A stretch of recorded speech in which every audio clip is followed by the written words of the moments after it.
Bélgica Alerta sobre o uso de ativos russos imobilizados para a Ucrânia. Let's do it in English.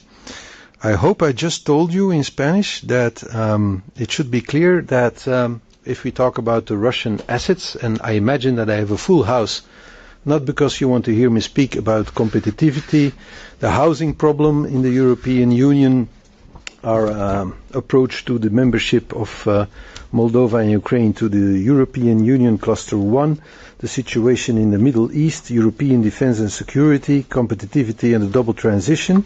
If so, please ask me questions. If not, I suppose most of you are here to talk about the frozen and immobilized Russian assets. And maybe it is important to underline, first and foremost, that Belgium does not want to see €1 of that money returned to Russia. The philosophy has always been, and that's normal if you talk about immobilized assets, which are sovereign assets, it's central bank money.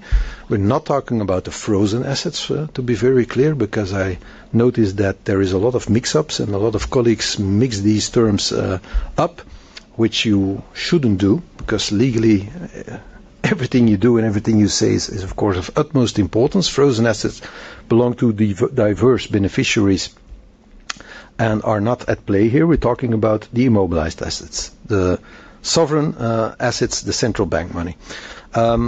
You could compare it what happened with the war that Iraq waged in Kuwait. They also invaded the country.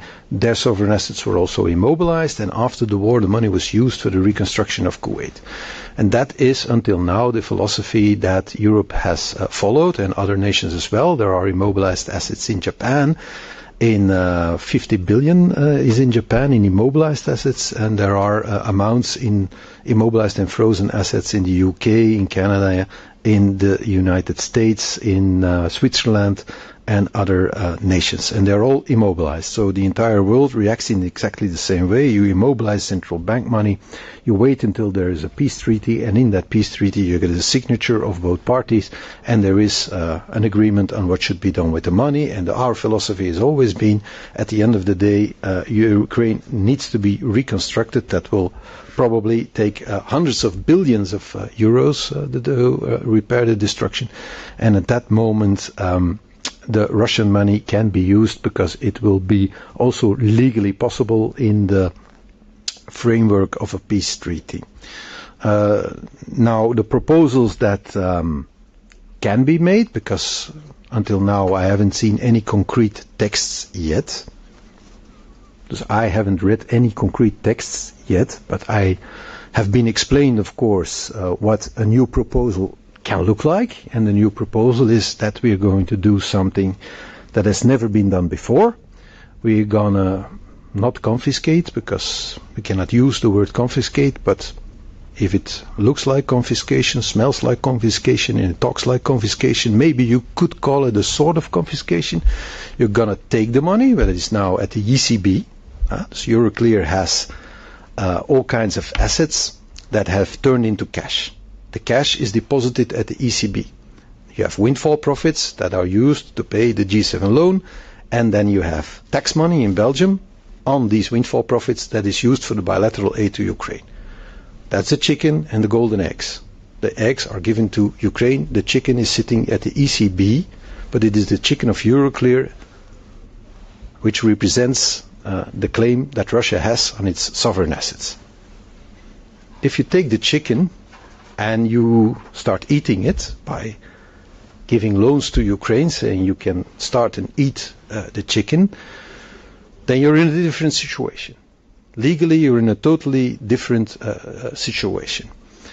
Can this be legal? This is a very good question. It's a very good question. There are no clear answers. If you ask lawyers, they usually present you also with a big bill. You have to pay them an enormous amount of money, and then they give you a text that you don't understand. And then you get a second opinion of another lawyer that you even have to pay more, and that you don't understand as well. And is it possible? Is it not possible? There's no clarity on that. In Japan, they have decided not possible. Central bank money is immune. We're not going to touch it. There's a certain logic to this. Even during the Second World War, this did not happen. Immobilized money is immune. It's like an embassy. You don't touch it. You don't use it. So it's a first. We're in uncharted waters.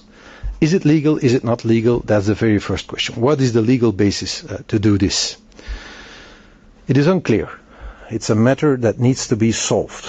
Before we can go forward on this, I think everybody would sleep better if we would know that the legality of it is underpinned. We will, in any case, be buried in litigation. That seems like a certainty. I don't think that Russia will take this in a nice way. I heard a Belgian journalist on television say, "Oh, I have the impression that for Putin this money is already written off." I do not have that impression. This is not exactly what we hear from Moscow. Moscow has told us that if we touch the money, we would feel the consequences until eternity, which seems to be a long time, eternity. So they will do countermeasures. That seems to be very logical. That can take the form of counter-confiscations of Western money frozen in banks in Russia, confiscation of Western-owned companies, European companies, Russian courts making decisions on confiscations, and maybe making these decisions also valid in other jurisdictions that are friendly to Russia. Russia also has allies. And if Russian courts start saying, we're going to seize European assets, can take all kinds of forms of assets. They could turn against the clients of Euroclear, which is the entire world, against the shareholders of Euroclear, companies of European origin, you name it. And they could imagine countermeasures against it in Russia and maybe also in allied countries. So it's risky business. I think an analysis on what the consequences could be would be helpful before you take a decision, that everybody who is on board, if all the member states are on board with this decision, that they need to know what they are risking. But of course, besides the counter-confiscations and the countermeasures, we will be buried in litigation. There is already a lot of litigation running. Because of course we have a treaty with Russia. It is the Belgo-Luxemburgian investment treaty. And that foresees arbitrage and proceedings. And already on the frozen assets, we are under arbitrage. There's one of the oligarchs, Mr. Friedman, who is claiming countries with frozen assets like Luxembourg. He has 8 billion there, frozen, not immobilized, and he's claiming them for 16 billion. That's not very nice. That's like the sword of Damocles hanging over your head, claims of not only the money, but also damages. So it could double the amount. If you take 180 billion, you could get for 360 billion of claims. And then you have to add all the frozen assets to that, who are already in litigation. That's enormous. That's enormous. So a legal basis is not a luxury. It's not a detail. Having a bit of legal certainty might help you and convince you that you will not start losing all that litigation and all these proceedings, because this could become very, very, very costly. So that's the first issue. If you talk about the Russian assets, is it legal? What are you based on? On which article in which treaty are you based on? Are you basing your decision on to go forward on taking the assets? Then there are a few more problems that need to be solved. The next one is probably the most important one, and you don't have to take it from me. We had the good fortune of having Christine Lagarde present at the Council together with Patrick Donoghue to give the semestral review on the Eurozone and the situation, the economic situation on the Eurozone and our monetary situation of the Eurozone. And of course this was the opportunity to ask Christine Lagarde, how do you see this? The idea of taking money that is on your balance, ECB balance, using it for something else, is this possible? And she said, well, it can be done. She didn't, of course, she's not a lawyer. She did not say it's legal or it's illegal. She said, it can be done, but there is one very important condition, and that is that the cash needs to be guaranteed. The moment that Russia can actually claim the money for whatever reason, because a court decided so, the sanctions are lifted, there is a peace treaty that does not obligate Russia to pay back, there's a peace plan you could read Truth Social. Mr. Trump has a 12-point plan. In that plan, you see that the money has to return to Russia. Literally, it has to return to Russia 300 billion of immobilized assets. That's probably a figure worldwide. Have to return to Russia, and then Russia has to pay Ukraine for the damage.